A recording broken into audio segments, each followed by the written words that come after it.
Bienvenidos a Caminantes Camino.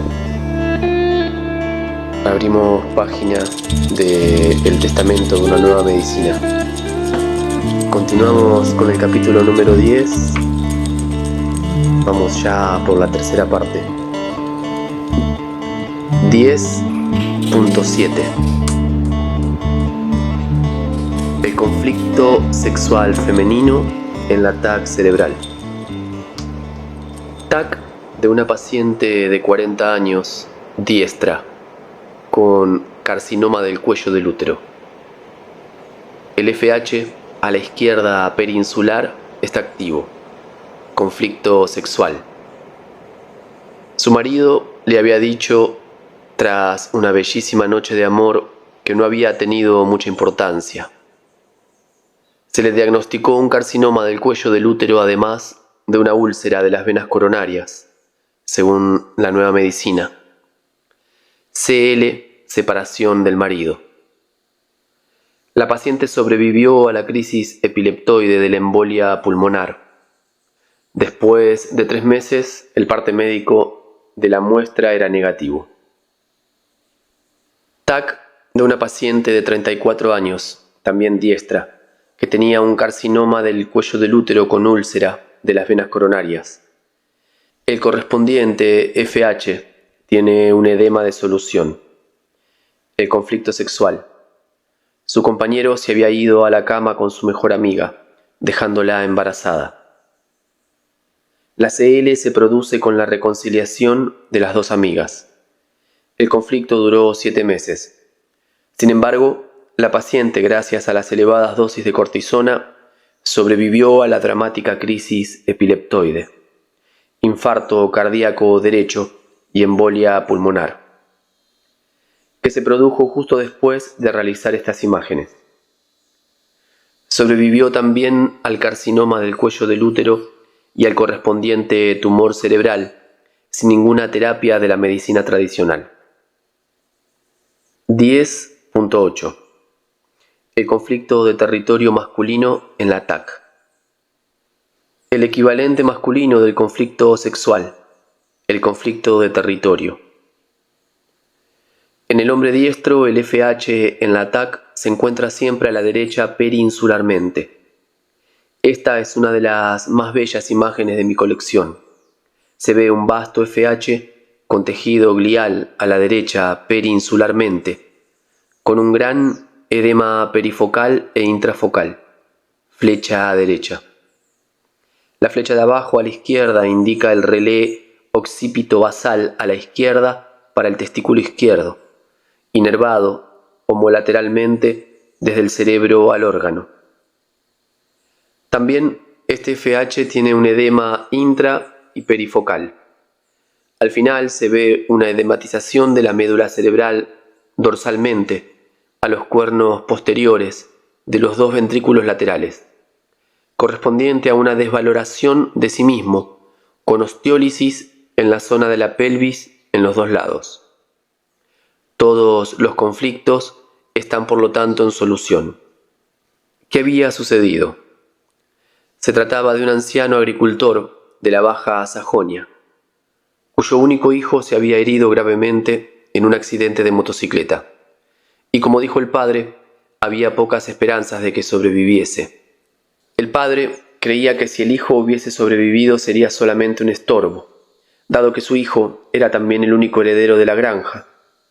Sufrió un violento conflicto de territorio que solo se puede comprender si se tiene una mentalidad de granjera. Y al mismo tiempo sufrió también, como es normal en cualquier buen padre, un conflicto de pérdida con carcinoma del testículo izquierdo. Desde el día del accidente tuvo pinchazos en el corazón, angina de pecho. Todo ello a diario. El conflicto de territorio duró unos 6 meses.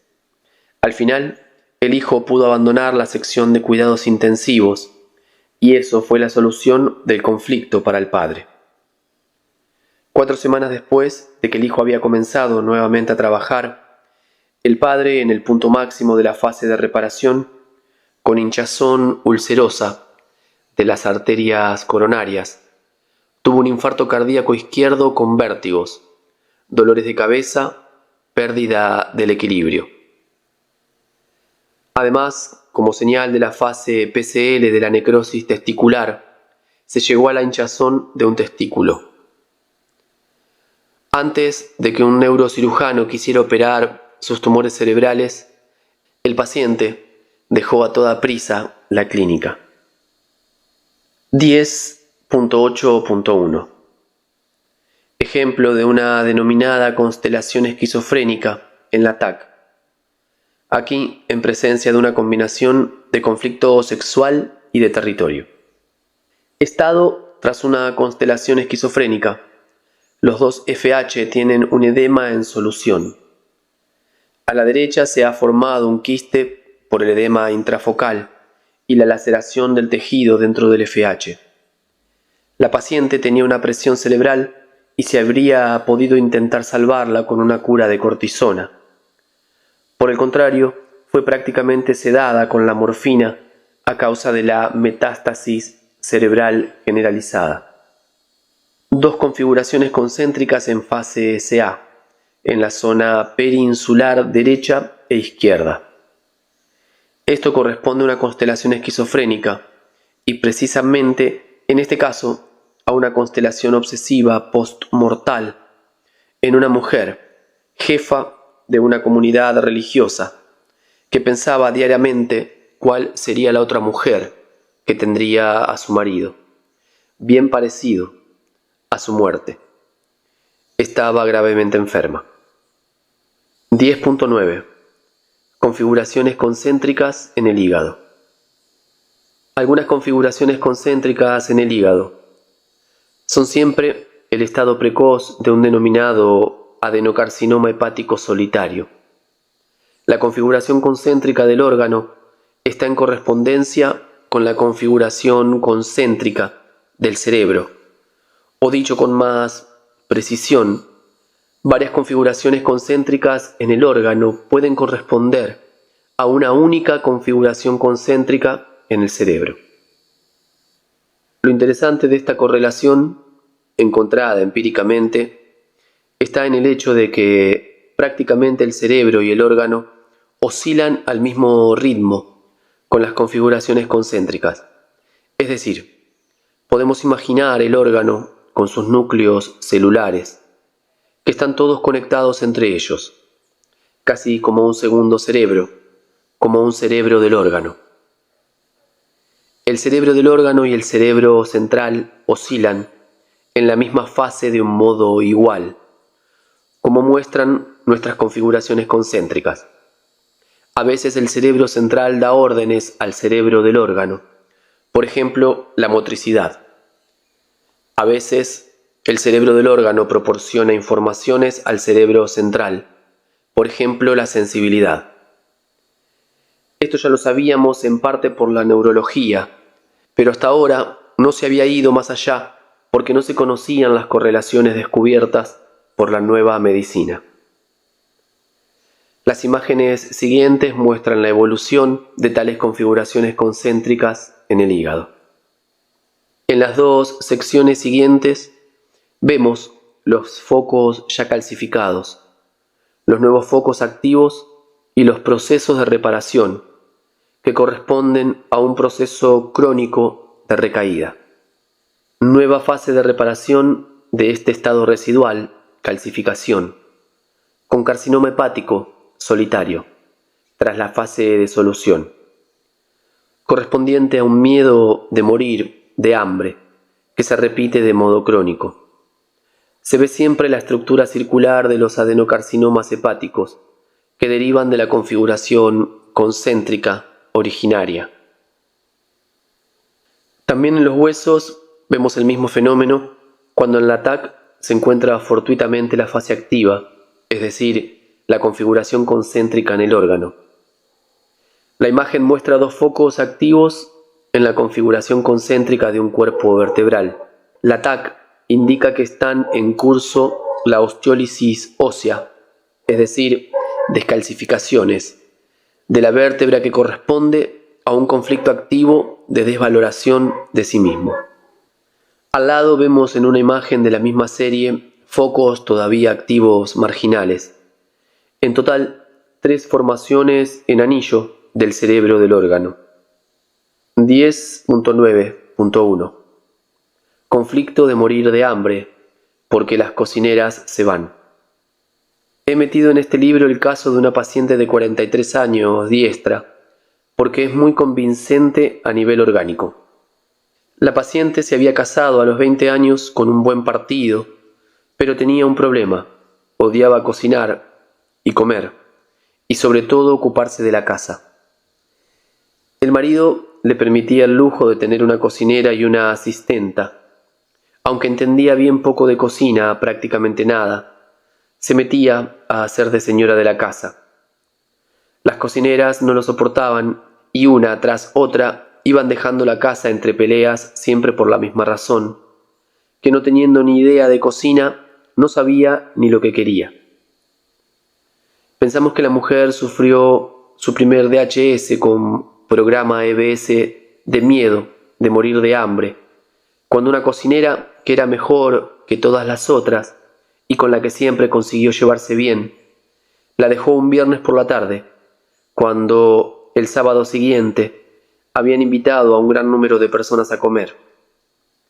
Cada vez que una cocinera, a menudo el viernes por la tarde, dejaba la casa por una pelea, sufría una recaída. Desde hace 8 años había cogido una cocinera extranjera que era muy buena. Tras 3 años, esta un día le dijo que se había casado el fin de semana anterior. Sufrió nuevamente una recaída y un conflicto de separación del partner, con adenocarcinoma mamario ductal derecho, porque creyó que también esta buena cocinera se iría en poco tiempo. Pero no se fue y la paciente tuvo una solución con sudor nocturno para el conflicto de miedo de morir de hambre, como en las anteriores recaídas. Por el contrario, y extrañamente, el conflicto de separación no se resolvió, porque permaneció el miedo de que la cocinera se fuera. A comienzos del 94 se descubrió el pequeño nódulo cirroso en la mama derecha, que fue amputada, y profilácticamente también la izquierda. 4 años después, en noviembre del 98, un viernes por la tarde la cocinera se fue, sin decir ni una sola palabra, tras una pequeña pelea. Nuevamente la paciente sufrió una fuerte recaída. Cuando algunas semanas después consiguió encontrar otra cocinera, nuevamente tuvo sudoración nocturna hasta la mañana, TBC. Habiéndole encontrado casualmente ahora adenocarcinomas en el hígado, se dijo: adenocarcinoma mamario con metástasis en el hígado y en los huesos, ante lo que no cabía paliativamente otra cosa que no fuera quimio y morfina. Gracias a la nueva medicina se puede ahora entender el conflicto, contribuir a evitar nuevas recaídas y librarse de la locura de los medicuchos. Este ataque del hígado es extremadamente interesante para un experto.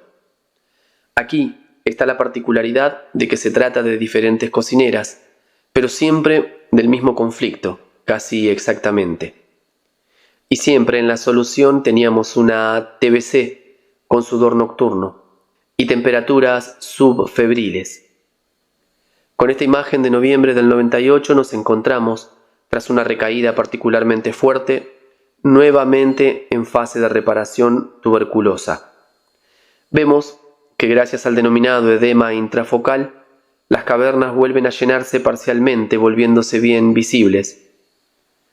Pero cavernas semejantes pueden permanecer también más o menos cerradas, porque a causa de la presión del parénquima que está alrededor durante este tiempo, estaban en parte consolidadas.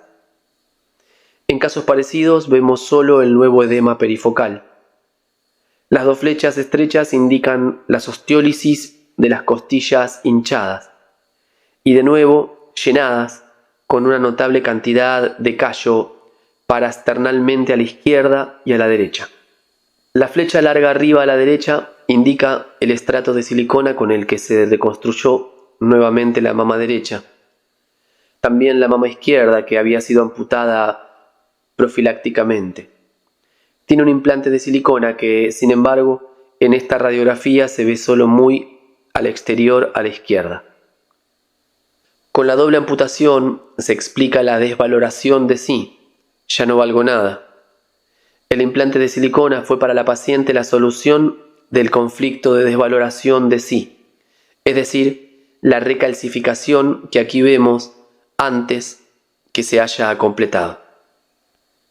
En esta imagen de resonancia magnética del paleoencéfalo se ve el relé del hígado con una moderada coloración, como signo de la nueva solución de la recaída. En esta imagen del hígado, que muestra una sección un poco más arriba respecto al ataque precedente, están señalados no todos, pero algunos de los focos hepáticos en solución tuberculosa crónica y en recaída crónica. También para estos vale lo que se dijo arriba. Particularmente interesante es el hecho de que en el FH del órgano se pueden reconocer bien las estructuras circulares y el edema intra y perifocal. 10.10. Ninguna operación en el cerebro. Dos casos casi idénticos en comparación. Los dos casos siguientes son muy parecidos entre ellos. Los dos fueron presentados juntos por un médico de Gelsenkirchen en la conferencia de verificación de la Universidad de Düsseldorf, bajo la presidencia del profesor Stemann. Los dos pacientes, que eran de pueblos cercanos, se conocían. El primer paciente de 28 años y el segundo de 19 eran los dos diestros. Los dos ya habían en el lado cerebral derecho un conflicto activo y habían sufrido casi al mismo tiempo un segundo conflicto, prácticamente igual. Por lo tanto, estaban los dos en constelación esquizofrénica. Se les diagnosticó más o menos en el mismo periodo un tumor cerebral en el centro motor laríngeo. Desde aquel momento sus caminos se separaron. Uno conoció la nueva medicina demasiado tarde. Ignorante se dejó operar el cerebro porque le habían dicho que si no lo hacía moriría enseguida. Con un miedo terrible accedió a la intervención. Durante 2 o 3 meses se sintió un poco mejor, porque naturalmente la presión cerebral causada por el edema había desaparecido. Pero 6 meses más tarde estaba muerto, como casi todos los operados de cerebro, con poquísimas excepciones. También el otro paciente estaba en la clínica para operarse, pero por suerte faltaba la reserva de sangre necesaria. El fin de semana le dieron vacaciones y aprovechó para asistir a la conferencia de verificación de Gelsenkirchen. Los médicos presentes consiguieron convencerlo de que la operación del cerebro era un tema muy peligroso. Cuando el lunes el paciente comunicó a los médicos de la sección de neurocirugía que prefería no operarse, se declaró que el tumor no era operable porque era demasiado grande y maligno. Se tomó en consideración solamente la quimio y las irradiaciones, y eso con un pronóstico muy reservado. El paciente profundizó en el estudio de la nueva medicina, la entendió y no se dejó operar. Como se pronosticó, tuvo molestias durante algunos meses, después de que estaba nuevamente sano y en condiciones de trabajar. Tras 5 años, la aseguradora del trabajo cambió a la fuerza el diagnóstico de tumor cerebral maligno por un cavernoma cerebral benigno, porque no se podía aceptar que con un tumor cerebral maligno se hubiese curado sin operarse. El paciente del primer caso había tenido un rencor en el territorio en el puesto de trabajo algunos meses antes del segundo conflicto por la casa que estaba construyendo. En el momento del segundo conflicto, en otoño del 91, el primero estaba todavía activo y se experimentó como una recaída conflictiva del primero. A causa de la construcción de la casa, el paciente estaba bajo un fuerte estrés. También por cuestiones de tiempo, porque construía la casa prácticamente solo. Sufrió el segundo conflicto cuando quiso montar una lámpara en las escaleras, se resbaló de un andamio y cayó 7 metros abajo. Consiguió con un último esfuerzo agarrarse una tabla, quedando suspendido en el vacío, y con mucha fatiga y esfuerzo consiguió volver a tierra firme. Después le temblaba todo el cuerpo. El conflicto de susto improviso permaneció activo mientras que duró la construcción de la casa, porque tales situaciones se podían repetir, aunque fuera de un modo menos peligroso. Desde entonces trabajaba en condiciones más seguras, pero siempre temblaba cuando trabajaba suspendido entre el cielo y la tierra. En primavera la casa estaba terminada y entonces se llegó a la solución del conflicto. Volvieron trágicamente los signos de presión cerebral, disfunciones del habla y una crisis epiléptica. Seguidamente llegó el diagnóstico y el pánico causado por la medicina tradicional. De poco sirvió decirle seguidamente que no debería operarse.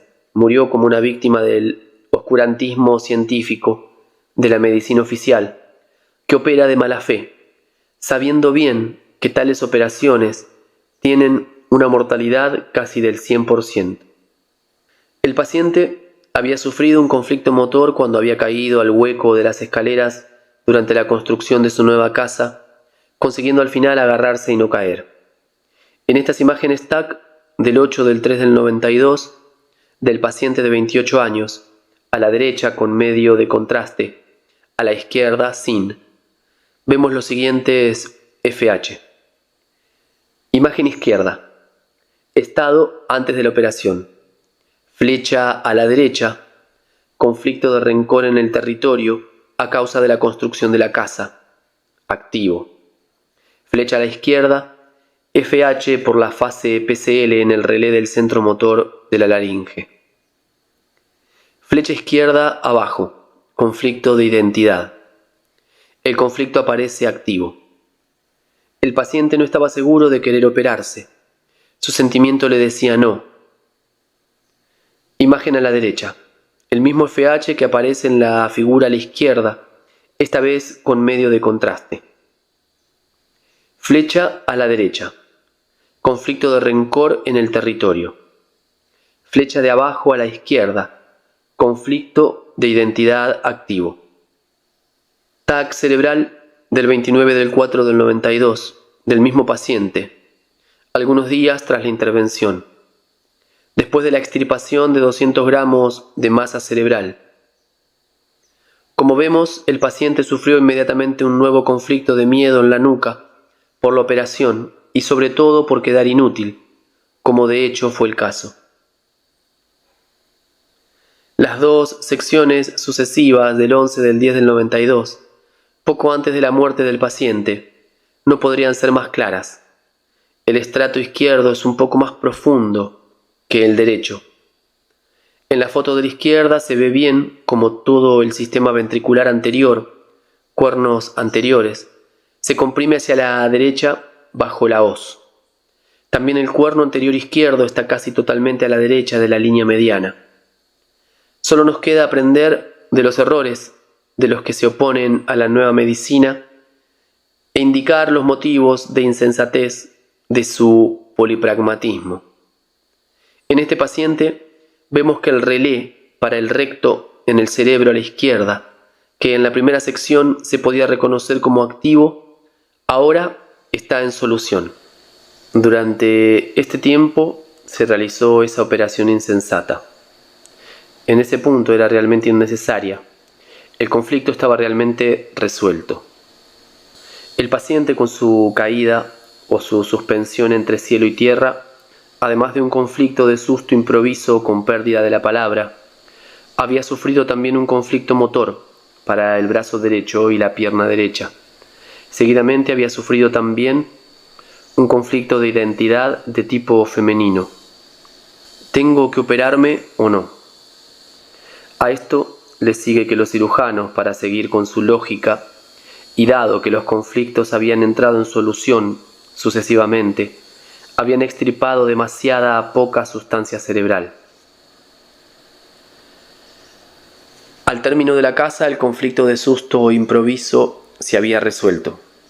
Seguidamente se resolvió también el conflicto de identidad a la izquierda cerebralmente y también el conflicto de miedo en la nuca, provocado por la operación. Entró en solución. A causa de la operación se añadió todavía un problema más. La cavidad creada quirúrgicamente se hinchó de líquido, convirtiéndose en un quiste. Hasta que el líquido cerebral contenido en la cavidad operatoria tiene un derrame, la cosa se mantiene. Pero apenas el derrame se ve obstaculizado por la cicatrización, o como en este caso, totalmente bloqueado, el paciente sufre una enorme presión cerebral. Entonces, para los aprendices de brujo hace falta siempre otra operación, porque el tumor cerebral maligno ha continuado destruyendo el tejido cerebral. En este caso se ve, como también en el ataque cerebral precedente, que el conflicto de rencor en el territorio a la derecha cerebralmente, FH, flecha derecha, ha entrado parcialmente en solución. Por el contrario, a la izquierda, en el relé del recto, hay un nuevo conflicto activo de pérdida de identidad que ha aparecido en una configuración concéntrica bien nítida. FH, flecha a la izquierda, porque se le anunció una nueva operación del cerebro. Estos pobres pacientes yacen en casa totalmente indefensos e inertes. Los buenos amigos y terapeutas bien intencionados les importunan con sus palabrerías. El paciente ya no sabe qué creer, solo entiende a medias lo que le dicen y pasa de un miedo a otro. A menudo vemos que explotan nuevos conflictos. A menudo se resuelven rápidamente para ser reemplazados por otras recaídas. La ignorante, tonta y errada medicina tradicional constata solo que el cáncer continúa creciendo y que se debe operar de nuevo. TAC cerebral del 14 del 10 del 92, pocos días antes de la muerte del paciente. Prácticamente se le durmió con la morfina. Siempre se oye decir, no se podía hacer nada más. Flecha izquierda. Al final se ve el FH en el centro cortical motor, para la pierna derecha que ha causado la epilepsia. Flecha derecha arriba. El FH un poco desviado hacia la derecha por falta de espacio a la izquierda. Tiene que ver con el brazo y la pierna izquierda y está entrando en solución. Flecha central a la derecha. FH que entra tímidamente en solución para el conflicto de rencor en el territorio. Flecha de abajo a la derecha. Gran FH de conflicto de miedo en la nuca que está entrando en solución, correspondiente al miedo del cirujano, que quería operar y ha operado el cerebro. Todo lo que está detrás de la córnea se experimenta por el paciente como posterior, miedo en la nuca. El siguiente caso es correlativo de este. El paciente, que entonces tenía 19 años, durante ese tiempo se convirtió en un experto de ordenadores de la Telecom y está en condiciones de mantener una conferencia sobre la nueva medicina. El conflicto de este caso era casi idéntico al precedente. El paciente, como aprendiz de Telecom, se cayó de un poste telefónico. También, en este caso, el conflicto afectaba como segundo conflicto desencadenando una constelación esquizofrénica. Los conflictos entraron en solución casi al mismo tiempo que los del paciente del caso anterior y fueron diagnosticados como tumores cerebrales. Este paciente asistió a la conferencia de verificación de Gelsenkirchen el 18 del 5 del 92. Pero los caminos de los dos jóvenes se habían separado ya antes. El primero, padre de 2 niños, acababa de ser operado del cerebro. Imagen de arriba a la derecha. Flecha estrecha a la izquierda arriba. FH en fase PCL para el conflicto de miedo con asco.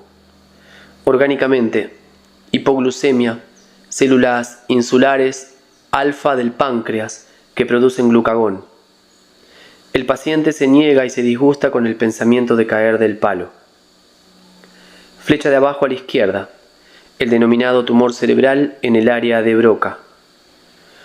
Un tumor cerebral como se llamaba en el pasado, pero que obviamente no lo es visible solo en la fase PCL, como reparación inofensiva del relé afectado a causa de la acumulación de células de tejido conectivo glial. Aquí vemos que estaba involucrada también la motricidad del brazo derecho. Cuando un tumor cerebral tan grande se cicatriza espontáneamente, realmente no hace falta operar. Sin embargo, eso no significa que estas obras de preparación edematosa a causa de su proceso expansivo, de la presión cerebral, de los dolores de cabeza y de las crisis epilépticas, no produzcan fuertes desajustes temporales. Y justo con este propósito, nuestra medicina intensiva ofrece buenas posibilidades. El 95-98% sobrevive incluso sin tratamiento intensivo, y solo pocos, en un porcentaje pequeñísimo, cerca del 2-3%, son tan graves que mueren sin tratamientos intensivos.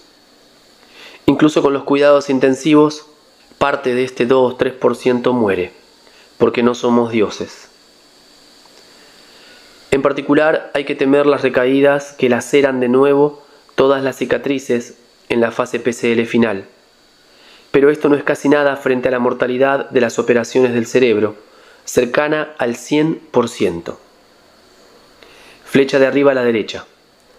FH todavía activo en el relé del centro cortical motor para las dos piernas, con el que se había aferrado al poste telefónico, correspondiente a una parálisis parcial de los dos tipos. Había sufrido las crisis epilépticas en el brazo derecho en el pasado y después nuevamente con las recaídas. Imagen de al lado. Flecha de arriba.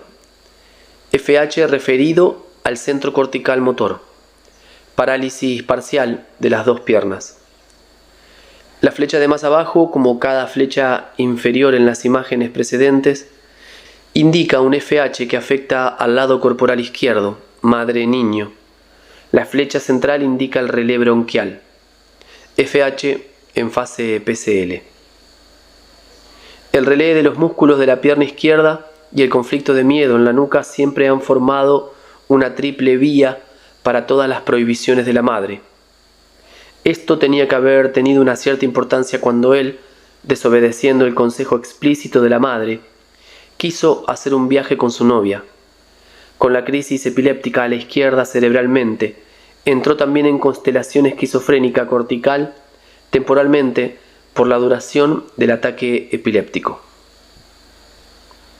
El paciente de 19 años del segundo caso tenía de hecho un tumor cerebral muy grande, así parecía. Por eso, al final, su caso fue declarado no operable con pronóstico nefasto. Sin radiación y sin quimio, la muerte se produciría en pocos días. Hoy el paciente tiene todavía, obviamente, el tumor. Se trata de un espesamiento de tejido glial inocuo, como signo de una reparación sucedida en el relé. Naturalmente, seguidamente no se ve ya ningún edema. El relé no está hinchado. Imágenes a la derecha y a la izquierda. El denominado tumor cerebral en reparación algunos meses más tarde. Estos casos muestran de un modo particularmente claro que los pacientes mueren a causa de insensatas operaciones de cerebro. En nuestro ejemplo, el paciente decidió no hacer nada. Los conflictos estaban resueltos y no podían volver. Desde el momento del DHS hizo falta casi medio año antes de que pudiese pasar del aprendizaje, con escalas en los postes del teléfono, al nivel sucesivo, actividad de oficina. Todos le habíamos recomendado insistentemente que no se volviese a subir a ningún poste, ni siquiera por diversión, ni tampoco que hiciera nada parecido, por ejemplo, en el techo de una casa. El paciente había comprendido. Tras 5 años le llamaron de la aseguradora del trabajo. Médico. Señor X. ¿Cómo está? Paciente. Buenos días, doctor. Estoy bien. No tengo ninguna molestia, ninguna crisis. Desde hace 4 años y medio estoy bien. Médico. Sin embargo, usted tiene un tumor cerebral. Paciente. Sí, pero a pesar de eso estoy estupendamente y en condiciones de trabajar. Estoy de verdad bien. Médico. Sí, pero usted no puede estar bien. De otra manera debería haberse curado el tumor cerebral, que sin embargo se ve todavía en las radiografías, como antes, aunque más pequeño. Paciente. Señor doctor, ¿qué quiere que le diga? Estoy realmente bien, no me hace falta nada. Médico. No puede ser, con un tumor cerebral se muere, tanto si se opera como si no. Entonces, o se trataba de un tumor cerebral con lo que debería estar muerto, o no era un tumor cerebral, y por eso usted está vivo todavía. Paciente. Sí, doctor, pero yo estuve en la clínica para operarme, pero como no había sangre, y entonces han dicho que no era operable porque habrían tenido que extirparme la mitad del cerebro, y que ya no había nada que hacer, ni radio ni quimio. Médico. Basta, usted no ha tenido ningún tumor cerebral, porque todavía está vivo. Ahora tendremos que encontrar un nuevo diagnóstico, por ejemplo, cavernoma cerebral benigno. Paciente. Si usted lo cree, doctor, puede llamarlo como quiera, no me molesta. ¿Qué es un cavernoma cerebral benigno? Médico. Eso es totalmente indiferente, pero siendo benigno, se explica por qué no ha muerto. Paciente sonriendo. Sí, ciertamente, señor doctor, lo tomo en cuenta. No he tenido jamás un tumor cerebral y no lo tengo ahora tampoco. Es una suerte que usted no me haya operado. Desde entonces, el caso del paciente sigue con el diagnóstico de cavernoma benigno. Imagen de TAC cerebral igual a la anterior, pero con técnica fotográfica modificada. A causa de las recaídas, el tumor cerebral en la fase PCL ha producido de nuevo edema. Afortunadamente se ha tratado solo de una breve recaída, pero estas recaídas son muy temibles, sobre todo si duran mucho.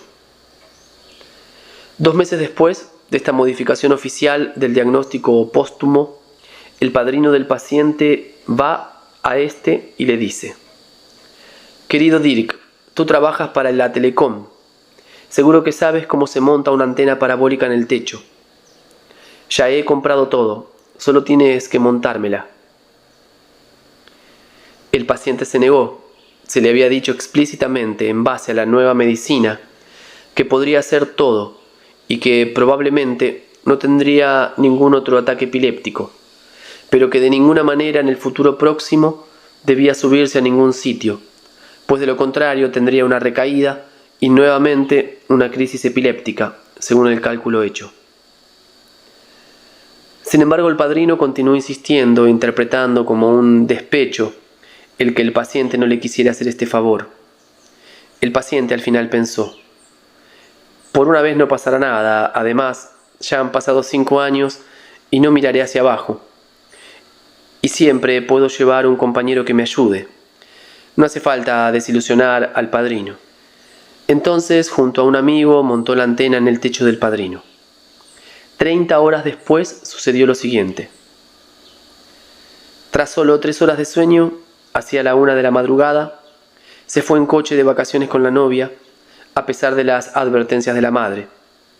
Sin embargo, solo consiguió llegar al país vecino, porque tuvo un ataque epiléptico tras la recaída del conflicto de caída del poste telefónico. Perdió la conciencia y se dio contra un muro. Por lo tanto, habíamos calculado correctamente y el paciente lo sabía cuando ya en el hospital, una vez que le volvió la conciencia, reconstruyó lo acaecido. Había sido una prueba ejemplar de su transgresión. El hecho de que habíamos indagado correctamente los conflictos fue confirmado también un poco más tarde, cuando el joven, con un videofilm, ilustró a otra paciente su caso y su recaída. Ante la telecámara funcionando, tuvo una crisis epiléptica que comenzó con calambres del brazo derecho y de la pierna derecha. Cuando al final de la crisis volvió en sí mismo, sus primeras palabras fueron: ¿ves? ¿No es esta la prueba definitiva de que la nueva medicina tiene razón? Este caso es muy interesante porque muestra cómo se puede superar sin grandes problemas, tal y como debería ser un tumor cerebral inoperable, y aquello que no se debe hacer, incluso después de 5 años. Es cierto que existe la posibilidad de la denominada desensibilización del conflicto, según el dicho, tras el accidente, rápido al volante. Pero eso solo funciona en poquísimos casos excepcionales. Por lo general, tenemos el problema de que no se pueden evitar los conflictos porque el paciente no consigue salir del ambiente en el que vive. Por eso nosotros, los de la nueva medicina, somos muy prudentes también con los pronósticos, aunque la mayor parte de los pacientes consiga sobrevivir. Y los pronósticos solo pueden ser buenos en la medida en la que el paciente ha entendido realmente los mecanismos de la nueva medicina. 10.11 Histología de los focos de Hammer. El cerebro humano, al igual que el de los animales, se compone en un 10% de células cerebrales, células nerviosas, y en un 90% de células gliales, el denominado tejido conectivo cerebral. Los estudiosos están todavía en desacuerdo sobre el origen y la formación de esta glía. Yo, por lo tanto, no quiero ser más papista que el Papa en este campo. Es indiscutible el hecho de que la glía se compone de A. Macroglía, glía grande, y B. Microglía, glía pequeña. La microglía, según se mantiene actualmente, está formada en la médula ósea y sería muy afín a los monocitos, si no idéntica. En cualquier caso, pertenece al mesodermo. En el pasado se sostenía que se originaba en la pía madre, la membrana de tejido conector que se encuentra directamente en contacto con el cerebro. Pero también, en este caso, la microglía sería de origen mesodérmico. La macroglía se compone de astrocitos y oligodendrocitos. Los astrocitos forman preferentemente las cicatrices en el cerebro, mientras que los oligodendrocitos ejercitan en el cerebro la función de la denominada vaina de Schwann, es decir, cubren y aíslan las células nerviosas. Pero en la práctica no es tan fácil distinguir estas funciones como en la teoría. De esto hablaremos todavía más detalladamente. En cualquier caso, es interesante el hecho de que la macroglía y la microglía interaccionen estrechamente entre ellas, donde la microglía es móvil, por lo menos al comienzo, y la macroglía prolifera en su punto de origen. Por este motivo hay investigadores que sostienen que toda la glía es de origen mesodérmico, mientras que la mayoría está convencida de que la macroglía es ectodérmica, derivando de la fosa neural. Lo primero de todo, hace falta tener bien claro que las células cerebrales y nerviosas tras el nacimiento ya no pueden ni dividirse ni multiplicarse. Por lo tanto, por definición, no pueden existir tumores cerebrales en el sentido de carcinomas.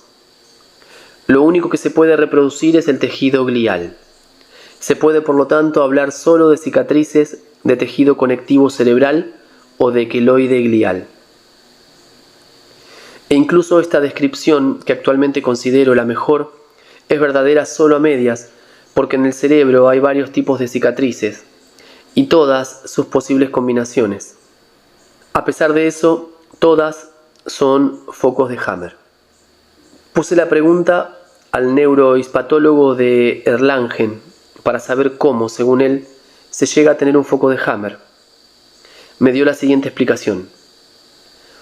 Con una alteración de una zona cerebral, para usar su lenguaje, con un tumor cerebral, se llega por cualquier motivo, y según una expresión copiada del francés, a un denominado crecimiento perineural, es decir, a una consolidación en torno a las células nerviosas cerebrales. Si se imaginan las células nerviosas individualmente como pequeñas baterías, entonces por medio de un determinado proceso, un gran número de estas baterías perdería la carga y deberían, por lo tanto, ser aisladas con tejido glial. Análogamente, se puede imaginar una estructura enorme, cuadriculada, cuyos espacios intermedios se hubiesen llenado con material sólido, por ejemplo savia, vidrio o algo parecido. Esta consistencia más sólida, que llamamos foco hiperdenso, se origina por una acumulación de glía. Un foco así hiperdenso normalmente está mejor irrigado de sangre, así como las cicatrices, sobre todo los queloides del cuerpo. Estos focos hiperdensos concentran en general el medio de contraste también mejor. Esta es la explicación de que normalmente corre más sangre con medio de contraste por unidad de tiempo. Querido lector, inmediatamente preguntarás, entonces, ¿es posible que en principio todo sea realmente igual? Ataque apopléjico, hemorragia cerebral, quiste cerebral, tumor cerebral, meningioma, focos o áreas hiperdensas con mayor densidad o hipodensas con densidad reducida y muchas hinchazones cerebrales poco claras de tipo diverso? Respuesta: excepto pocas excepciones, sí. Naturalmente, hay hematomas subdurales y epidurales, relativamente muy raros, causados por caídas, hemorragias entre la dura madre y aracnoide o entre la caja craneal y la meninge dura. Naturalmente existen las meningitis, inflamación de las meninges, y las encefalitis, por ejemplo tras heridas y operaciones. Y también existen, ocasionalmente, hemorragias abundantes en el cerebro. Pero prescindiendo de estas excepciones que entre todas llegan lo máximo al 1%, todas las otras alteraciones del cerebro son focos de Hammer, o alteraciones en diferentes estadios evolutivos, en varias localizaciones, y durante o tras una diferente duración del conflicto. Paciente de 59 años de la Clínica Universitaria de Viena, que en estado de inconsciencia, con vagotonía en todo el cuerpo, fue anestesiada y sometida a TAC. Se veía un gran hematoma subdural derecho, línea flecha, es decir, un hematoma entre la dura madre y el hueso craneal. Los colegas supieron por los parientes que la paciente se había caído en su apartamento, golpeándose en el lado derecho del cráneo. El motivo de la caída fue el siguiente. La paciente tenía un gran edema en la zona parietal perinsular derecha, correspondiente a la fase PCL, tras un conflicto de territorio, es decir, un infarto cardíaco izquierdo desde el lado cerebral derecho. Al mismo tiempo, sin embargo, el lado izquierdo muestra también un edema más pequeño, correspondiente a un conflicto sexual resuelto y a un conflicto de susto improviso con carcinoma del cuello del útero y carcinoma de la laringe. Seguidamente que la paciente había sufrido un infarto cardíaco durante la caída y por eso se le ingresó. Dado que los colegas no saben nada de infarto cardíaco y de correlaciones en el cerebro, fácilmente se confunden causa y consecuencia. Si miran atentamente la imagen, podrán ver todavía toda una serie de configuraciones concéntricas en parte activas, rodeadas de pequeñas flechas, en parte apenas entradas en solución, localizadas a la izquierda arriba y a la derecha Pareto occipitalmente, o un foco de Hammer en solución, que ya no es reconocible por el edema, sino solo por el proceso expansivo. Es decir, tiene que ser más antiguo.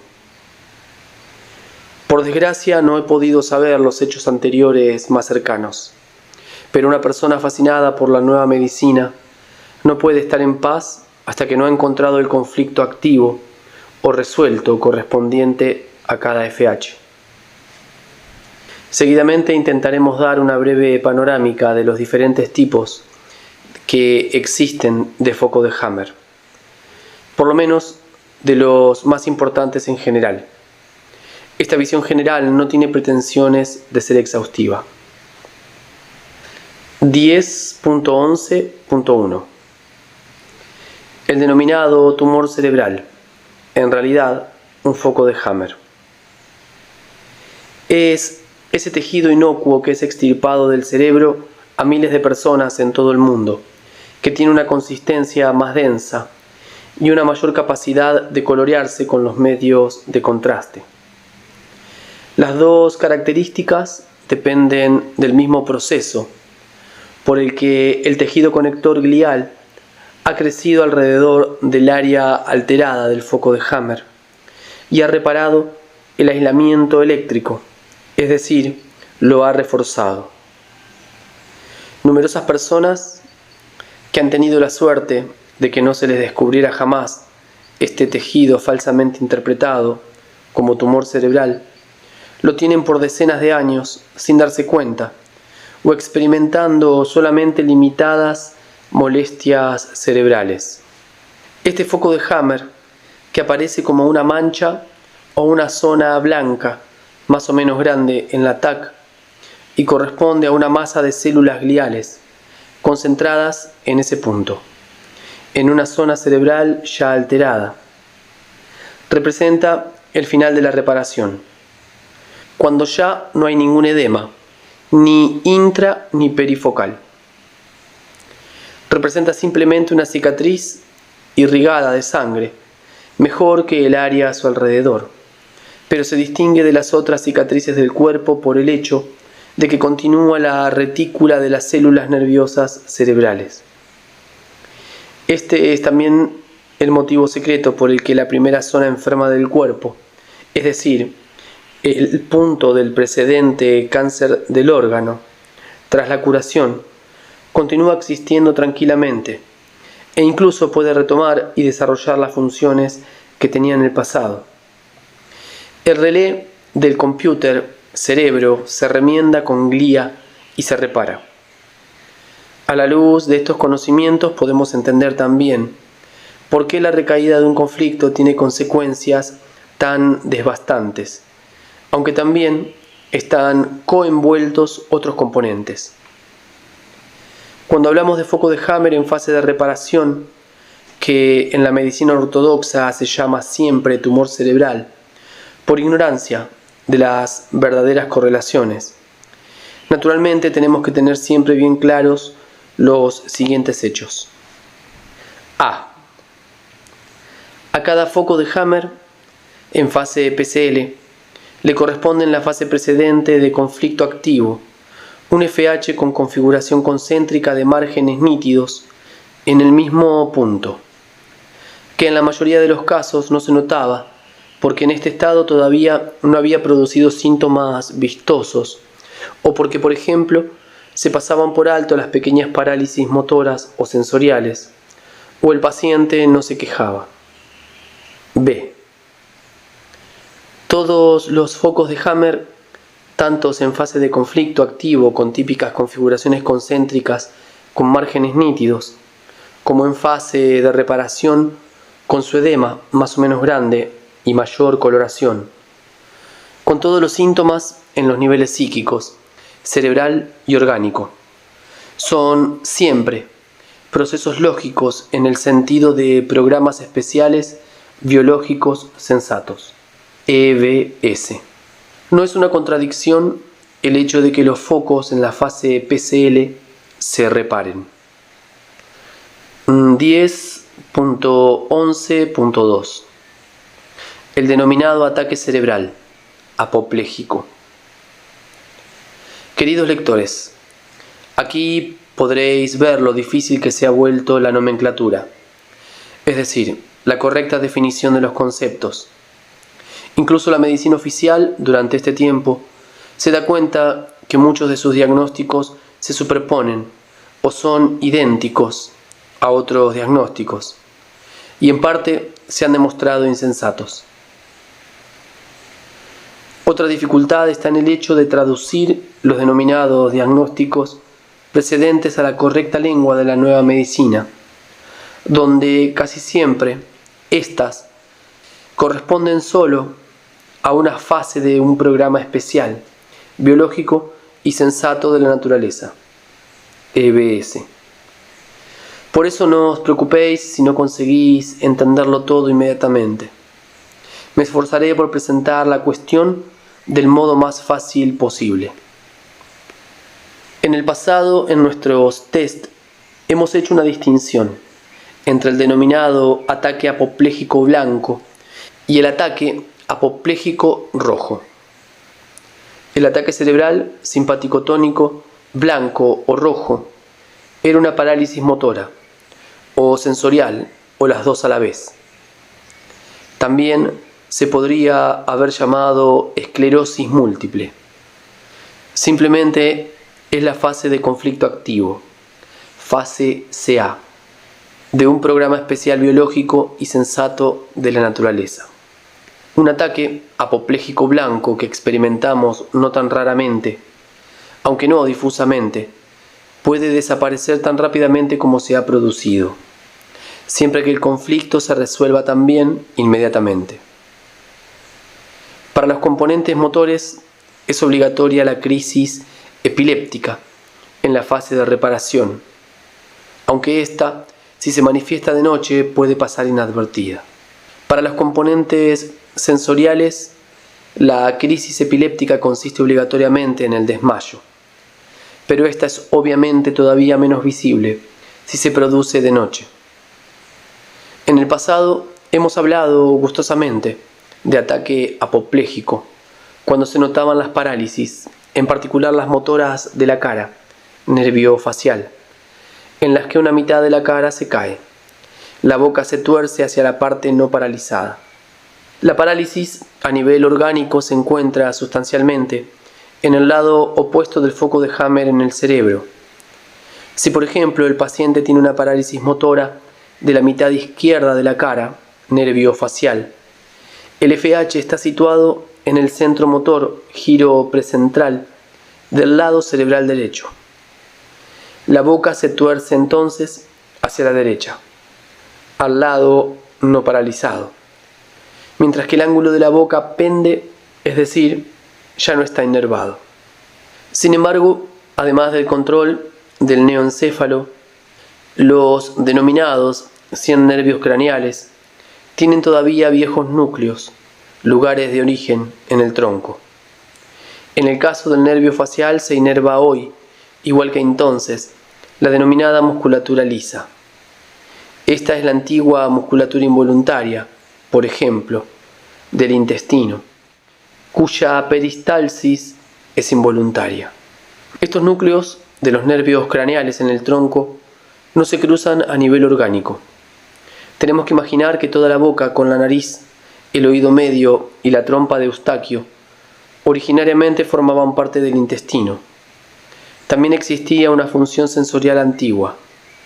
No solo la sensibilidad profunda directa del cerebelo, de nuestro derma, corión, y de la franja de las mamas, en particular de las glándulas mamarias femeninas en los seres humanos, que tenía su origen justo en el tronco cerebral superior y era responsable del hecho que en la laringe, en origen utilizada al mismo tiempo para tomar el aliento y expulsar los excrementos, los diferentes compuestos se encaminaran en la dirección correcta o se estableciese a qué resultaban pertinentes. Volviendo al denominado ataque apopléjico rojo, también llamado ataque isquémico o ictus cerebrovascular. Esta es la fase de reparación de un foco de Hammer, que se encuentra siempre contralateralmente en el lado opuesto respecto a la parálisis motora o sensorial. Aquí el asunto es un poco más difícil por cuanto las parálisis tanto motoras como sensoriales pueden estar causadas también por un edema desbordado. Por lo tanto, no tiene por qué haberse producido antes un conflicto de separación, motor o sensorial. Si se puede realizar un ataque cerebral, se consigue tranquilizar a los parientes y a sí mismo, incluso cuando el paciente se encuentra en el denominado coma cerebral, que a menudo tiene un significado análogo al del desmayo en la crisis epiléptica. A menudo es preferible no hacer nada, más que intentar despertar a toda costa al paciente de su coma. De hecho, la crisis epiléptica del desmayo desaparece espontáneamente. Sin embargo, hay que disponer, como hemos dicho, de un ataque cerebral. El temor de que pueda haber una hemorragia cerebral no se confirma casi nunca. En la práctica se trata siempre de un edema del foco de Hammer que se hincha en la fase de reparación. Si, por ejemplo, el paciente tiene un infarto cardíaco izquierdo con un gran edema cerebral a la derecha perinsularmente, entonces el gran edema puede comprimir las zonas circundantes, corticales motoras y sensoriales, empujándolas hacia arriba y causando temporalmente una parálisis en la mitad corporal opuesta. Por ese motivo, un infarto cardíaco a menudo se interpreta mal como ataque apopléjico y viceversa, según de qué sintomática se presente. A menudo se imagina también que el paciente tiene un ataque apopléjico rojo a causa de su infarto, lo que no tiene ningún sentido. Atención. Hasta que no se tiene conocimiento de los tiempos de evolución del conflicto o de los conflictos, subsiste el riesgo de valorar mal si el edema ya ha alcanzado el punto máximo y todavía tiene que crecer. Tampoco un desmayo prolongado es motivo suficiente para desesperarse, cuando se está en posición de valorar la evolución gracias al conocimiento del conflicto. Sin embargo, hay que pensar en las recaídas conflictivas, que puede hacer que en el edema se incremente gradualmente. En la mayor parte, los pacientes no están tan comatosos que no puedan oír las palabras que se les dicen y entenderlas. Cuidado, por lo tanto. 10.11.3. El foco de Hammer en la fase de reparación. Con la excepción de la parálisis, los procesos cerebrales relativos a una enfermedad cancerosa se notan en general solo en la fase PCL, la fase de reparación. Esto no nos debe asombrar porque solo en este estadio se forma el edema de reparación y por lo tanto se tiene un denominado proceso expansivo. Y justo esta exigencia de espacio ha sido hasta ahora malinterpretada como signo tumoral. Se trata de un tumor con el significado originario de hinchazón, pero no en el sentido de carcinoma o de las denominadas metástasis, que no existen. Sobre todo, el edema intra y perifocal del foco de Hammer en la fase de reparación es de tipo pasajero. De hecho, si observamos el foco de Hammer al final de la fase de reparación, constatamos que no hay más modificaciones especiales. Ahora quedan solo los intersticios entre las células cerebrales llenas de glía y visiblemente se retoma la función eléctrica, que había sido defectuosa a causa de la simpaticotonía mientras que duró el conflicto. Todo agrandamiento cerebral se deshincha de nuevo. Además, se ve la particularidad de que los adenocarcinomas directos del paleoencéfalo crecen notoriamente en la fase simpaticotónica del conflicto activo y precisamente por un verdadero crecimiento celular, pero que la hinchazón del foco de Hammer aparece solo en la fase PCL de reparación y por lo tanto es temporal.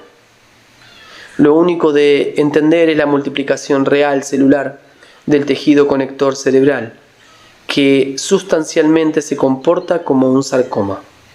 También el sarcoma, es decir, un crecimiento de tejido conector inocuo y sensato, que se produce en la fase de reparación, tiene una proliferación celular verdadera.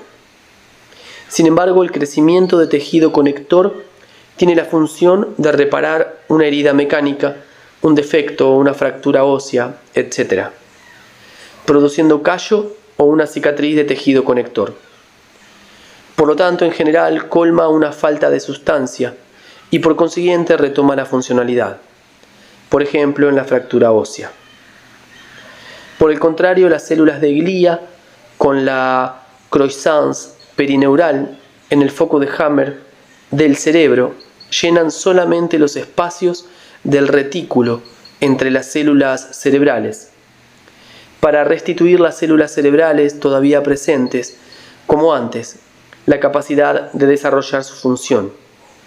Por ejemplo, respecto al aislamiento intercelular. Después de cada solución de conflicto de la sucesiva fase PCL o fase de reparación, es siempre la fase del mesodermo. En ella se repara todo lo posible, encapsulado a nivel orgánico, cicatrizado, etc. Siempre con formación de edema, como en el caso del derrame pleúrico tras un mesotelioma pleúrico, derrame pericárdico tras un mesotelioma del pericardio, ascitis tras un mesotelioma peritoneal, recalcificación callosa tras una osteólisis ósea, véase leucemia. Aunque en principio todo edema cerebral se hinche de nuevo, porque en sustancia es de tipo temporal como cualquier edema corporal, el paciente sin embargo puede morir por la presión cerebral antes de que éste se reduzca nuevamente. En base a la experiencia acumulada hasta aquí con la nueva medicina, conocemos principalmente las siguientes 6 posibilidades de complicación con peligro letal en la fase de reparación. 1. Una duración demasiado larga del conflicto o una intensidad excesiva del conflicto relativo. 2.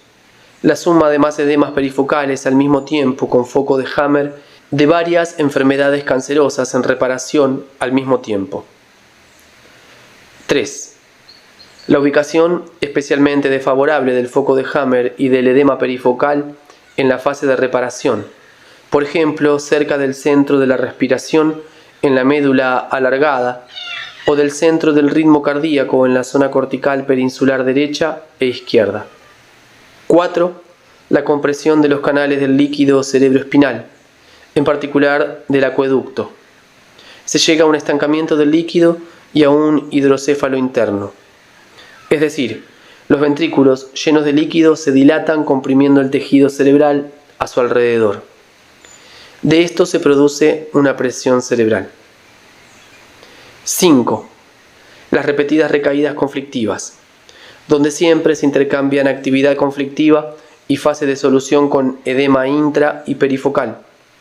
Pueden volverse particularmente significativas si el foco de Hammer se encuentra en el tronco cerebral y conducir a manifestaciones de fatiga de las conexiones de las células cerebrales.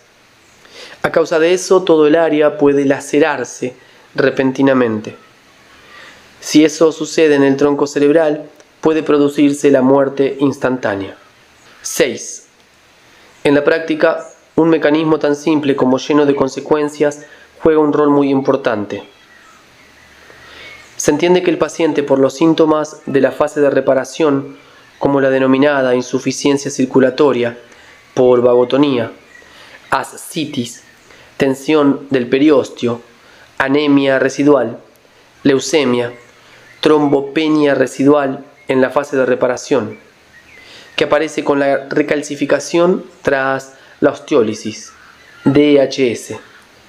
Puede siempre caer en el pánico y sufrir un conflicto central con miedo a la muerte.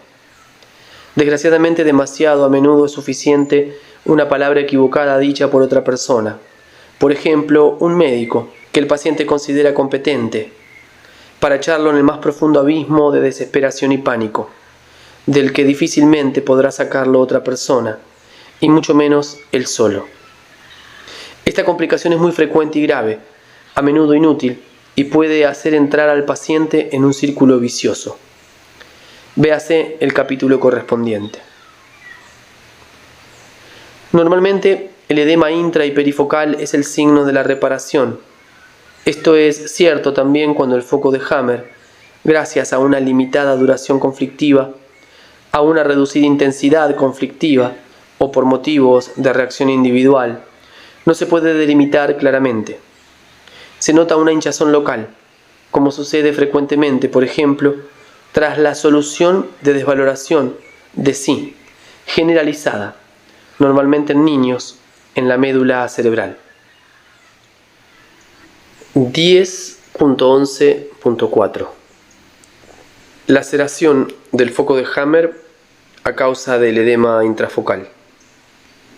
Un tipo frecuente de supuesto tumor cerebral es el quiste, una especie de esfera cava que se llena de líquido y se hace visible en la TAC cerebral como anillo más claro.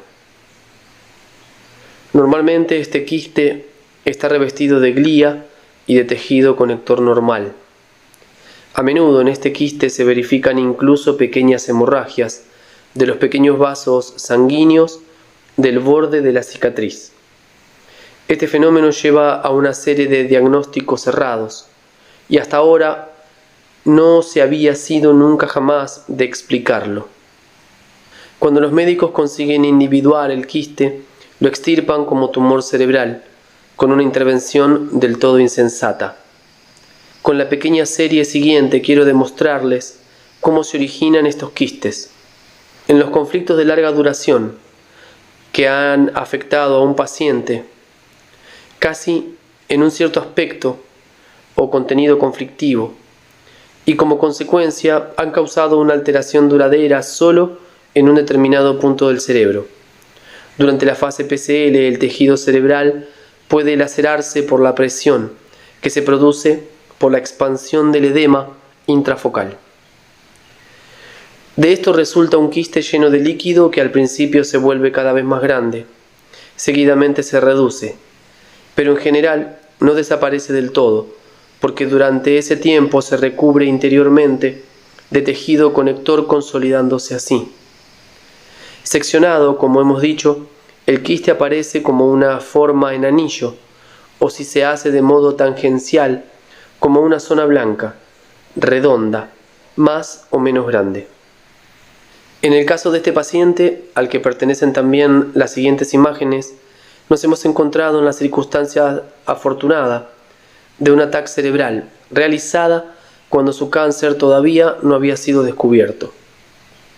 Estas imágenes fueron producidas en la fase SA, en el momento culminante de su conflicto. Entonces, 1982, las imágenes de TAC no eran todavía tan buenas técnicamente como las que se puede obtener hoy con los modernos aparatos.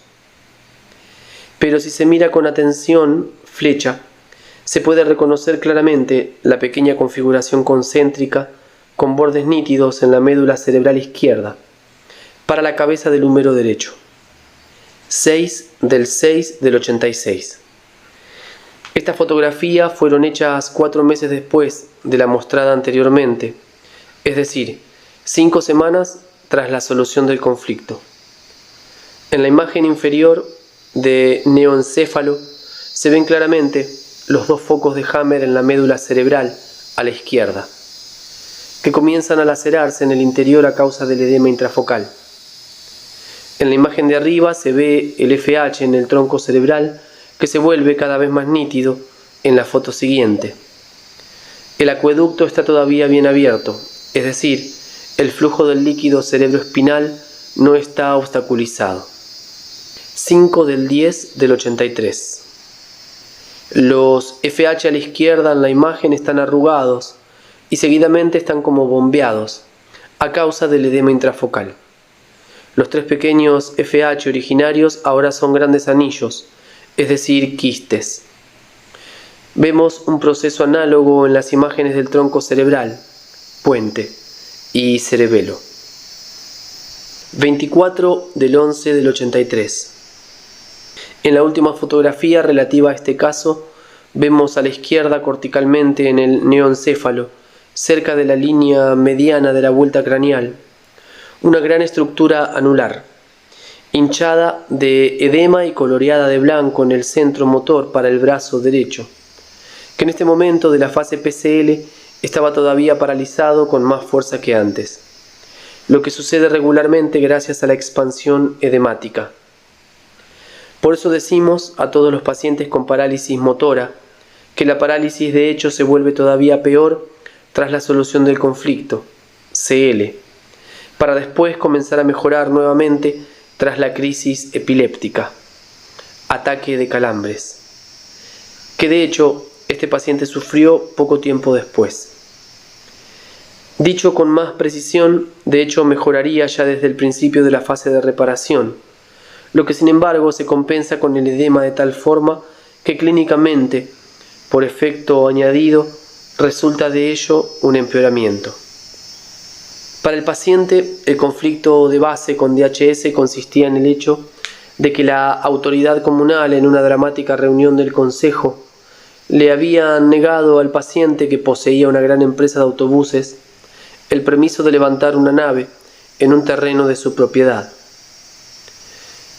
El paciente vivió esta decisión como una desvaloración ofensiva de sí mismo. Sintió que sus méritos no se apreciaban en el ayuntamiento.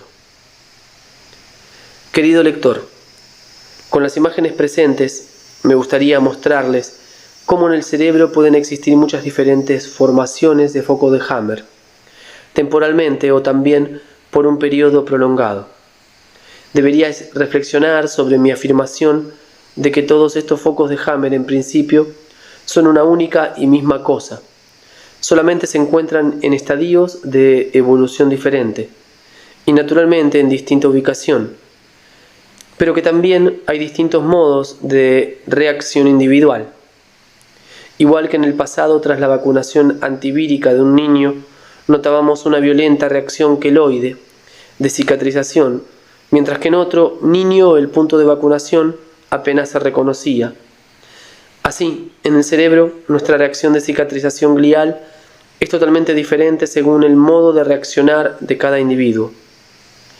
Sin embargo, hay que distinguir la reacción pesada, a menudo violenta, en el órgano y en el cerebro a causa de un conflicto especialmente intenso o de larga duración. Ni mucho menos quiero comportarme como si lo supiese todo. Solo seguidamente nos damos cuenta de lo poco que, en efecto, se sabía cuando creíamos que sabíamos algo. Estamos todos aprendiendo todavía y no tenemos ningún motivo para permanecer en el pasado.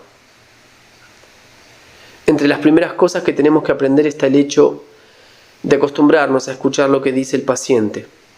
Demasiadas veces hemos visto a dónde nos llevan las doctrinas o los dogmas filosóficos, psicológicos, teológicos o sociológicos, con los que estábamos convencidos que era útil tratar a los pacientes. Eso ha llevado a analizar al ser humano en base a los esquemas. Por ejemplo, en base a la presión sanguínea, sin que el médico se haya interesado en saber si el paciente estaba en simpaticotonía, con los vasos sanguíneos estrechados y suficiente presión, o en vagotonía, considerada como una caída de presión o una disfunción de la circulación. Así se hacía con todos los diagnósticos, también con los psíquicos. Lo particularmente difícil respecto a los focos de Hammer es eso que de hecho vemos por todos lados en medicina. Cada valor que medimos es el valor de un segundo, eventualmente de un minuto o de una hora, es decir, un instante. Mientras la analizamos, la situación ya ha cambiado. Por ejemplo, una recaída del conflicto de desvaloración de sí mismo en media hora puede producir, como yo mismo he experimentado, una reducción de los trombocitos de 85.000 a 8.000, medidos varias veces en la Clínica Universitaria de Colonia. Se querría considerar estas modificaciones extremas de los valores de laboratorio como errores de valoración.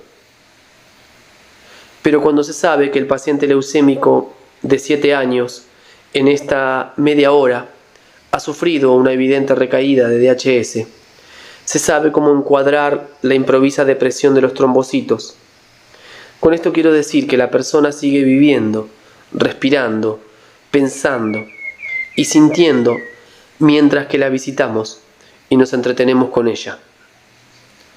Ya me ha sucedido cientos de veces que el paciente viniese a la consulta o a hablar conmigo con las manos frías y se fuese con las manos calientísimas. ¿Qué había sucedido? Durante la consulta, el paciente había tenido una conflictólisis. En este caso podemos incluso ver instantáneamente qué ha sucedido en el cerebro. El edema crece rápidamente dentro y alrededor del foco de Hammer, provocando en esta área el denominado proceso expansivo. E incluso de una media hora a otra podemos ver claramente el inicio de esta transformación en el cerebro. Un paciente que no había tenido jamás en su vida convulsiones, durante la conflictólisis, es decir, en el transcurso de la consulta en mi estudio, tuvo una crisis convulsiva, incluso un status epilepticus, que a consecuencia del tratamiento no apropiado en la clínica de Bremen, en la que me vi obligado a ingresarla, le causó finalmente la muerte. Incidentes parecidos normalmente suceden, solo si la ignorancia induce a un tratamiento totalmente insensato. En este caso con irradiaciones de cobalto en el cerebro contra las supuestas metástasis cerebrales. Si vosotros, queridos lectores, hubieseis leído un único capítulo de todo el libro, deberíais entender en cualquier caso, habiéndolo leído con atención, que intento comunicaros. Os he presentado uno tras otro todos los tipos de foco de Hammer, tanto con actividad conflictual como con conflicto resuelto, en la fase de reparación y tras la fase de reparación. Para vosotros es más fácil que para mí, porque podréis comprender en un día lo que yo he tenido que elaborar fatigosamente durante años, mientras me ponían todas las trabas posibles. Deseo que entendáis que todos los focos, si bien de aspecto diferente, siguen el mismo modelo y en sustancia no difieren, sino en las diferentes manchas negras y blancas, configuraciones concéntricas y expansivas. Son solamente estadios evolutivos y grados de intensidad diferentes de los conflictos biológicos de nuestra alma materializados, y por lo tanto se vuelven visibles. Con algunos ejemplos he intentado explicaros cómo hay que recomponer el mosaico en cada caso.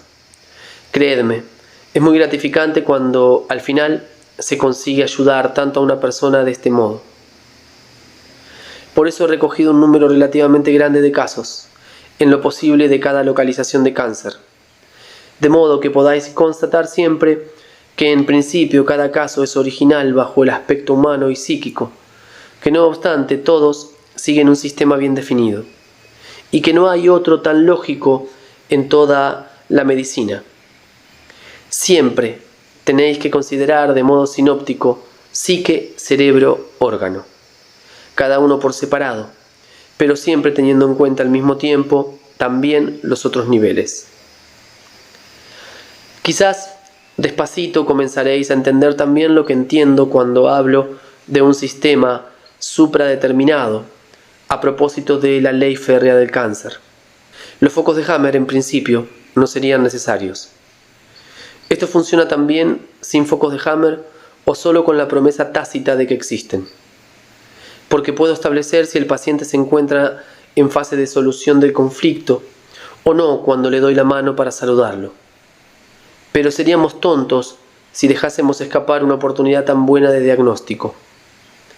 Dado que en nuestra medicina actual la psique tiene la mala reputación de ser intocable y entonces extraña en la verificación científica, hay que, literalmente, meter los focos de Hammer bajo la nariz de los escépticos para que se despierten finalmente y no sigan dando un fin tan miserable a los pacientes. 10.12. Una palabra para la técnica fotográfica. TAC cerebral o RM, resonancia magnética. A todos los pacientes les aconsejamos que lo primero de todo se hagan un TAC cerebral estándar o tomograma computarizado cerebral, sin medio de contraste. Estándar significa que se trata de las habituales secciones que están paralelas a la base del cráneo. La investigación sin medio de contraste tiene las siguientes ventajas. 1. El paciente recibe solo la mitad de la dosis de rayos X, que en cualquier caso es reducida. 2. Sin medio de contraste no se producen alergias y ningún denominado shock anafiláctico, por lo tanto ningún tipo de precance. Llamamos a un método así no invasivo, es decir, no pesado. 3. El paciente está relativamente seguro de no encontrarse de repente frente a la cara seria de un radiólogo que le dice que su cerebro está lleno de metástasis o de tumores cerebrales.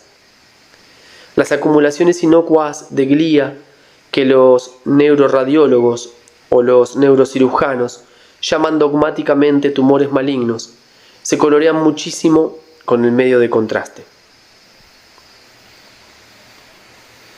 Muchos radiólogos se enfurecen si se consiente hacer exámenes sin medio de contraste, porque su contingente de enfermos o de pacientes se reduce y por lo tanto también la utilización de las clínicas neuroquirúrgicas. Sobre todo las posibilidades de sobrevivir tras una operación cerebral son muy reducidas. Por eso, mis queridos lectores, no deberéis consentir jamás que os hagan 4 cosas que normalmente ningún médico dejaría que le hicieran a él mismo. 1. Operaciones cerebrales o drenajes cerebrales, shunts, trepanaciones estereotácticas, etc. 2. Veneno químico de cualquier forma y dosis. 3.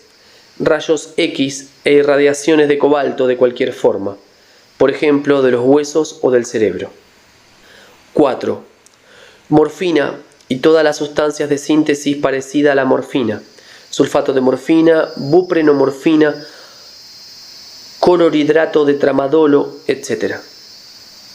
La resonancia magnética, RM, no es del todo adaptada para la diagnosis del cerebro por cuanto no permite ver las configuraciones concéntricas de conflicto activo. Solo cuando estas configuraciones concéntricas están activas mucho tiempo, las vemos también en la RM, pero siempre peor que en la TAC normal.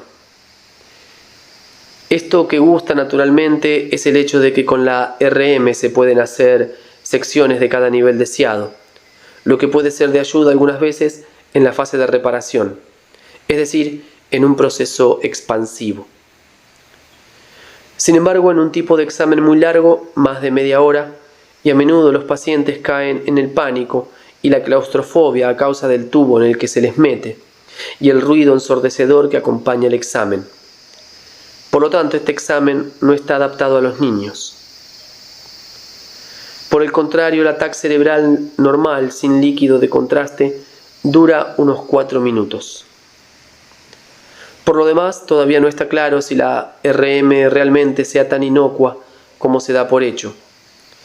Probablemente las vibraciones de resonancia magnética son biológicamente más dañinas que los rayos X de la TAC.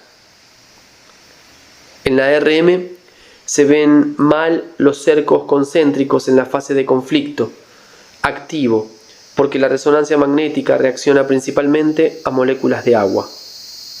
En la fase PCL se pueden ver muy claramente los desplazamientos espaciales, pero al observador le parecen mucho más dramáticos de lo que son realmente, sobre todo si usa el medio de contraste. Además, molesta el hecho de que el investigador puede cambiar siempre las coloraciones, negro y blanco, así que para nosotros, que queremos ofrecer imágenes comprensibles al paciente, resulta difícil familiarizar al paciente con las técnicas de examen. Al final, el paciente no entiende nada. A menudo sucede que cree que ve en la RM un enorme tumor que en una TAC normal sería casi inexistente. Se puede decir, por lo tanto, que la RM a menudo deforma la realidad y así puede hacer caer en el pánico al paciente, y es útil solo en casos particulares. Por ejemplo, en los exámenes de hipófisis y parecidos. 10.13. Intervenciones quirúrgicas e irradiaciones del cerebro.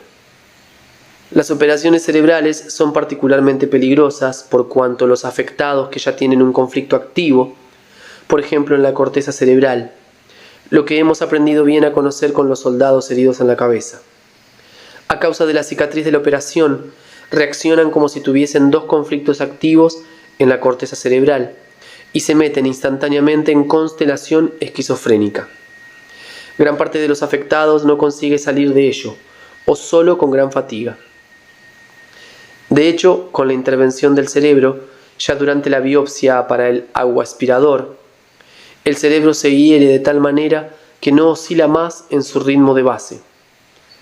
La diferencia entre un foco de Hammer reparado y una cicatriz postoperatoria del cerebro consiste en el hecho de que en el primer caso el cerebro tras la reparación vuelve a oscilar en el ritmo de base como antes, mientras que en el caso de una operación del cerebro ya no podrá hacerlo en toda su vida. Por lo demás, el aguaspirador no es otra cosa que una tremenda insensatez. Tras la reparación del cerebro existe solo glía, y entonces no hace falta ninguna histología para confirmar por enésima vez lo que es obvio. 10.14. La entrevista del Dr. Hammer con el profesor Dr. P. Pfizer, catedrático de patología y citopatología, decano de la Facultad de Medicina de la Universidad de Düsseldorf. Entrevista autorizada del 13/7 de 1989 en Düsseldorf. Dr. Hammer. Profesor Pfizer, usted se ha prestado amigablemente a discutir, como citopatólogo y actual decano de la Facultad de Medicina de la Universidad de Düsseldorf, sobre el sistema ontogenético de los tumores y de las enfermedades oncoequivalentes. Su especialización abarca la histopatología y la citopatología, patología de la célula y de los tejidos. Supongo que al mismo tiempo es también biólogo. Profesor Pfizer. Sí, biólogo y médico. Dr. Hammer. El sistema ontogenético de los tumores dice, entre otras cosas, que en los mismos órganos del cuerpo humano y animal siempre se encuentra el mismo tipo histológico de tejido. ¿Lo confirma usted? Profesor Pfizer. En principio sí, naturalmente, con pocas excepciones, como la distopía de tejido, la denominada diseminación de células estaminales o endometriosis. Para el resto de los casos lo confirmo. Dr. Hammer. Profesor Pfizer, el sistema ontogenético de los tumores dice también algo sobre lo que muchos de sus colegas ya están de acuerdo, que en el caso de tumor en un punto X de un órgano corporal de cualquier persona, se encuentra siempre la misma formación de células tumorales, totalmente específica desde el punto de vista histológico. Entonces, por ejemplo, en el tracto gastrointestinal, como típico tumor en forma de coliflor con multiplicación celular, histológicamente siempre un adenocarcinoma, también en las anginas y en los alvéolos pulmonares, que bajo el perfil evolucito pertenecen ambos al tracto gastrointestinal, así como el endometrio del útero, mucosa del útero. Siempre un adenocarcinoma. Por el contrario, en la mucosa oral, así como en el orificio del útero o en la vagina, en la mucosa bronquial o en la mucosa de la vejiga, siempre una úlcera del epitelio pavimentoso, que produce seguidamente un carcinoma epitelial. ¿Es usted también de esta opinión? Profesor Pfizer. Normalmente hay acumulaciones semejantes, sin embargo, no en el sistema bronquial. Dr. Hammer. Si fuese así, entonces muchos ya habrían pensado que la histología tiene algo que ver con la topografía de los órganos y esta a su vez con la historia evolutiva del hombre y del animal. ¿Por qué nadie lo ha pensado nunca? Quizás depende del hecho de que todos hemos mirado demasiado el detalle y demasiado poco los procesos globales del organismo, pasando por alto así lo más importante. Profesor Pfizer. Sí, hoy en día estamos todos especializados más que nunca. ¿Y quién puede todavía tener una visión general de las disciplinas teóricas partiendo de comparar los datos clínicos, y la situación del caso individual en la cama del paciente. Normalmente el patólogo ve al paciente solo cuando éste ha muerto. El histopatólogo ve el tejido antes, pero existe también una gran tradición de subdivisiones sistemáticas excesivas. Organización Mundial de la Salud. La vista en conjunto clínico-patológica siempre ha sido perseguida. Sin embargo, todavía nadie había pensado en el sistema ontogenético de los tumores. Dr. Hammer. El sistema ontogenético de los tumores, como usted sabe, dice que no solo en la misma ubicación en el órgano del cuerpo humano se encuentra normalmente la misma formación celular histológica correspondiente, y también en el caso de tumores siempre la misma formación celular histológica correspondiente, pero que todas las formaciones celulares histológicas iguales vienen directas de la misma parte cerebral.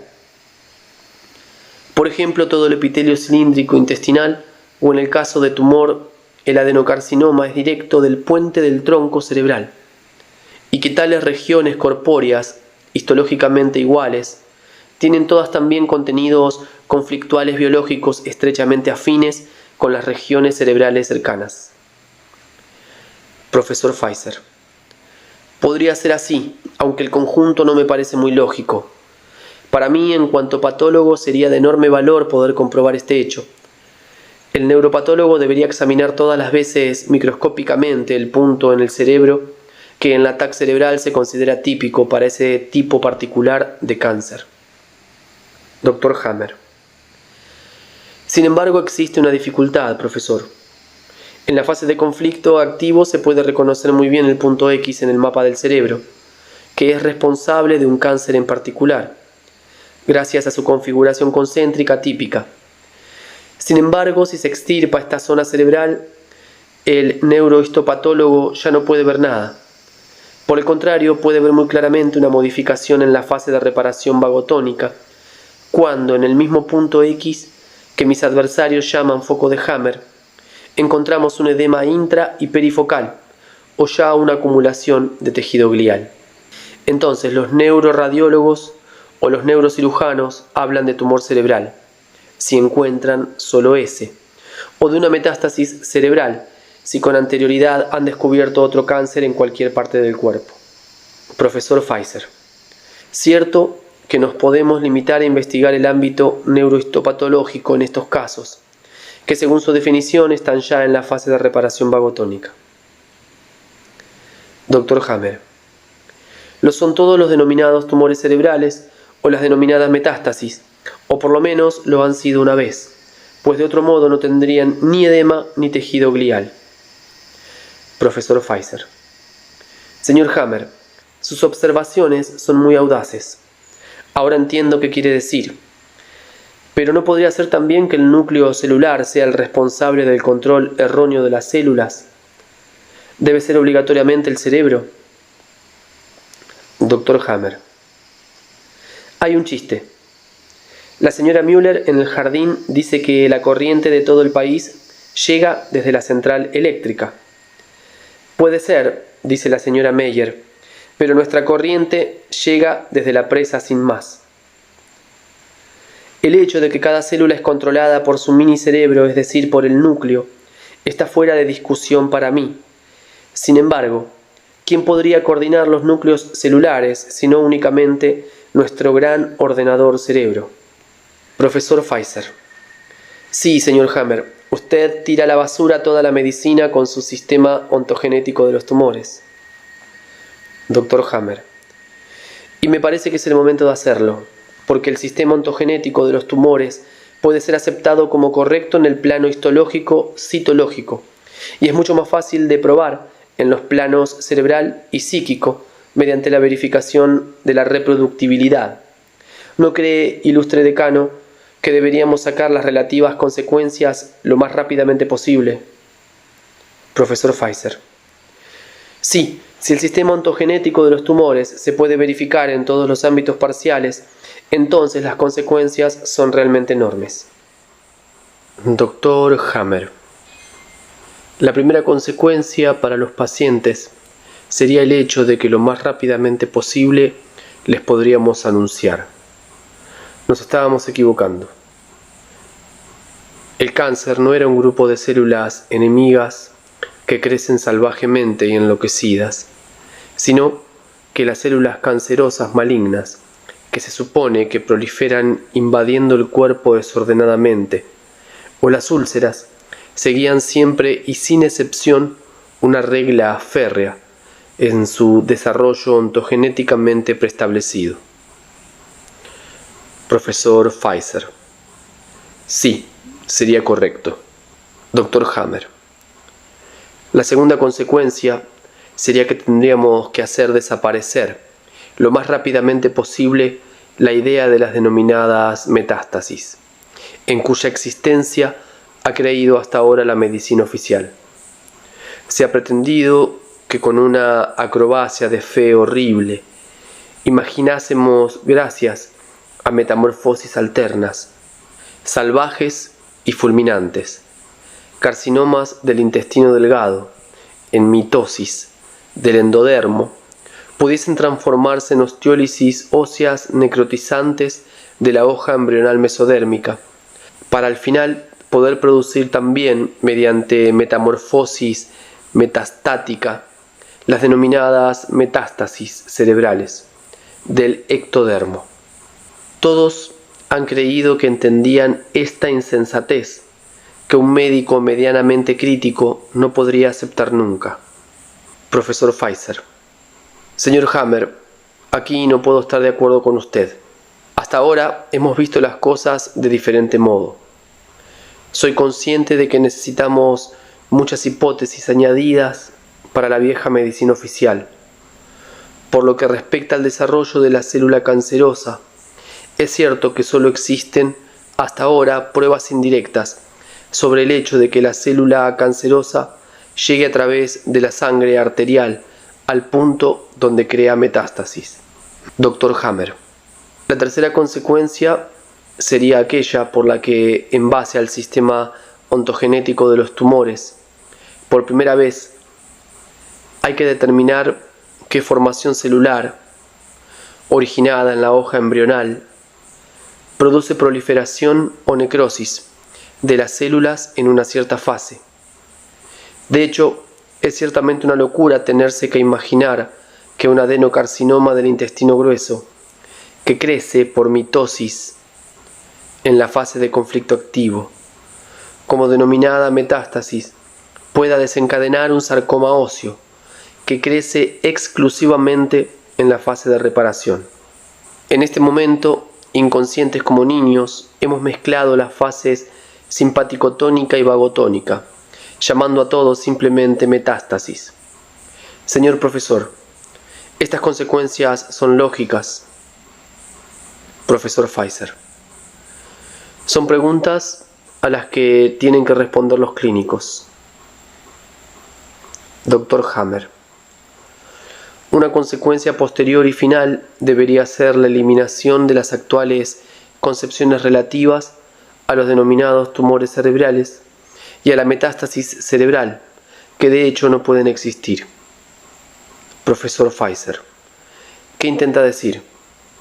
Dr. Hammer: lo primero de todo, una cosa. Es cierto que las células cerebrales tras el nacimiento no pueden ya subdividirse o multiplicarse. Profesor Pfizer: sí.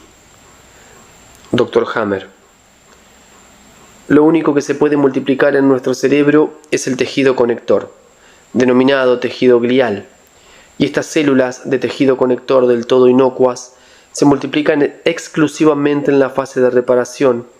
Solo durante o tras esta fase se pueden colorear con el medio de contraste, como bien sabe cualquiera que trabaje en este campo.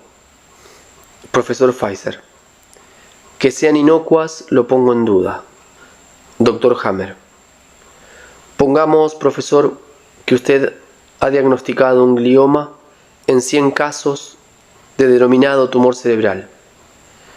¿Qué otra cosa podría haber diagnosticado desde el momento en el que, además de las células cerebrales que no se multiplican, o de las células de tejido glial inocuo, que se han multiplicado o se están multiplicando todavía. Ahí no encontramos nada más, profesor Pfizer. En el caso de un tumor primario, naturalmente. Dr. Hammer.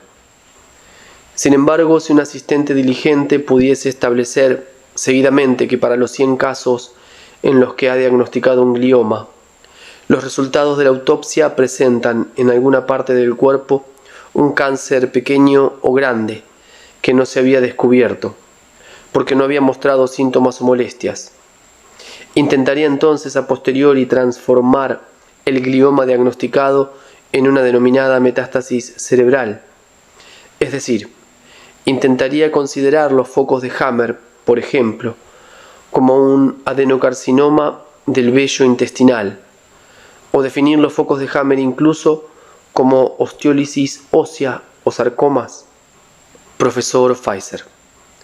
Sí, aquí me pone en un apuro porque yo hasta ahora no he intentado mirar las cosas según su metodología. Admito que los gliomas polimorfos a menudo pueden ser interpretados como tejidos histológicamente diferentes. Düsseldorf, a 13 del 7 de 1989. Llegamos al final de la lectura del capítulo número 10. Largo e intenso. Ojalá nos esté aclarando y acercando a un mejor entendimiento de los perfectos procesos de la perfecta madre naturaleza, al menos según esta visión que propone el Dr. Hammer. Gracias por la compañía una vez más. Nos encontramos próximamente con el capítulo número 11, el significado de ser zurdo o diestro. Gran abrazo.